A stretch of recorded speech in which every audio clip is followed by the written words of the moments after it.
Pilipinas, magandang umaga sa inyong lahat. Ito na naman, Region Malaki po. Welcome sa lahat ng sumasabay-bay. Thank you, maraming salamat po sa inyo. Kung hindi dahil sa inyo, wala ako ngayon. Okay, so ngayon, ang ating i-discuss about sa repair ng sidecar.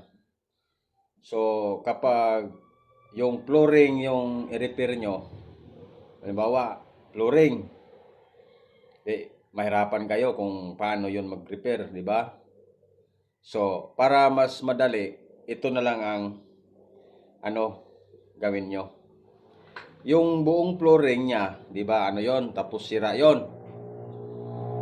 Katingin mo na lang diretso sa bawat gilid ng flooring. Yan. I-cutting nyo sa bawat gilid ng flooring para mabilis yung yung paggawa. Yan lang, ha. Mamaya ipakita ko sa inyo kung paano yung mag-cutting. Makita nyo mamaya. So, yung bawat gilid, katingin nyo yan, ganyan, sa welding rod. Yan, hindi yan maabot ng 5 rod pag kinating nyo ang bawat gilid kapag mag-repair kayo ng flooring. Pag mag-cutting na yung flat sheet nya, yan, yung bakal nya, yung busaog, putulin nyo yung skilid. Pagkatapos maputol nun, yun na, tanggal na. Pag matanggal na nun, yung matira, siyempre may matira yon pag kinating mo. Yung matira, silsilin mo na lang. Yun ha. Silsilin mo na lang ng silsil eh. Siyempre, yung silsil talaga kahit nasa dos lang o 1.5, maano yung may lapad yung tapos i-grind mo para maganda yung pagsilsil. Yon. Tapos pag masilsil mo na, i-grind mo na kagad. Yan. Pagka-grind mo na, di malinis na yung bawat chassis niya. Yun na. Kumuha kayo ng Manila paper. Tapos kumuha kayo ng ballpen. Yung Manila paper, ihaklap nyo doon.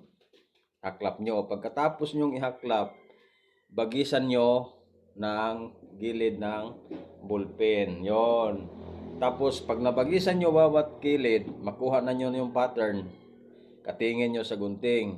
Tapos yung kinating nyo, yun na, yung flat sheet, doon nyo na ilapag. Tapos pag nalapag nyo na yung yung Manila paper, may guide na kayo. Yun na ha. Pag may guide na kayo, yun ang guntingin nyo. Yun. Para diretso yung paggawa. Ha? Pag nagunting nyo na, isubok nyo. Kung saan yung medyo matigas, yung medyo hindi sigo, yun nyo na lang, i-cutting nyo. Ha? So ito yung discuss ko ngayon para to sa buong mundo. So Pilipinas, sana kuhaan nyo ng pag-aral tong mga discuss ko about welding. At saka yung iba pang pinakita ko sa YouTube, pa lang yun, konti pa lang yun. Hindi nyo pa nakikita talaga yung gawang-gawa ko. So, para makita nyo, subscribe kayo. Hindi naman sa inutusan ko kayo. Ang gusto ko lang, makita nyo kaagad yung pinalabas ko na video. Okay, Pilipinas? So, yan yung pag-anuhan nyo ha. Ito ngayon, ipakita ko itong video ko kung paano katingin yung flooring na mag-repair. So, maya-maya makita nyo. So, welcome ha. Welcome sa lahat po ng Pilipino. Sa lahat ng tao sa buong mundo. Welcome para sa atin to. Okay, thank you. Okay, mauni ang atong repair ng flooring, sidecar. Tag-iya, taga Pitugo, Katayngan. So, ato sa tangkasan sa atop, kay para dili lisod siya. Kay mabanggo man sa tuwa kung kuan. Karon nato kay repiro no po ning atop ani pagamian kay lapad kayo.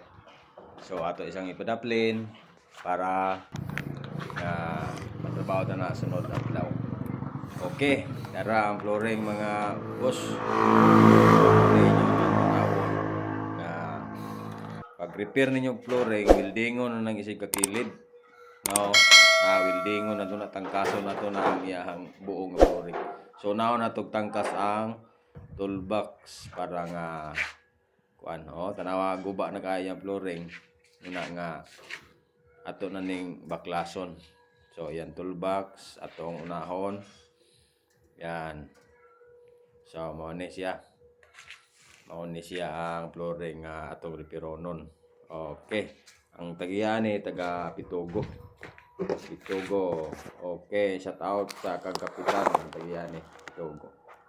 Okay, mao ni atong gihimo kinahanglan nga pag mag-repair mo og flooring, patingon na lang ang largo.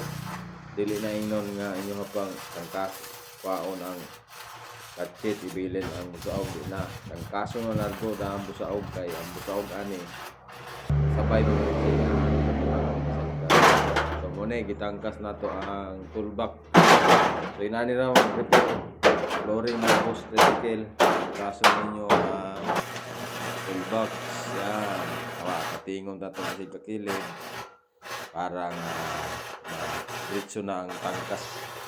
So mo ni siya ito hindi mo na to palibot ni siya ang buong flooring atong tangkason gidano. So di gina to lang alangon ni katingon lang gidar sa welding rod. Kaya pamitan nato ning acetylen mas matak-an man ta kay mahal ang to sa acetylen ng oxygen. So kini welding rod ani kamay ra kay ni naubos ni sa ulo ating tipid sa gamay baklason ni siya largo katingon ang isig kakilid sama ni kung ibuhat ang kason pa siya. So muni kung mag-repair mo og flooring muni inyong himuon ang kason siya yan katingon na siya ang isig gamay humana nato kating muni ang iyahang yan kating na siya. So muni siya muni ang agi sa atong gikating na pangwaon na nato ang isig kanto. So mao ni na humana nato siya o welding nakating na nato sa welding rod. So ato na siyang tangkason buo na na pagtangkas na to ani. So mao ni mga boss okay nani ra himuon katingan na largo kay alis dan mo na largo yung busaw ligat na train inyo na lang silsilon kung magsilsil kay nun na raw tangkason ang buo yan para makaibaw mo nga pag-repair dahil buo na gina yung tangkas parang tayo na pag kuha na to. Okay nara ang atong pinangkas puro na gid siya buslot kung ano bulok ko na ang iyahang tunga tungod sa kadugayon. So mo ni mga boss tibok Pilipinas makita na ninyo kung unsaon bagbaklas flooring yan kita na ninyo ako nang gialsa. Okay so mo ni tibok Pilipinas ito sa mga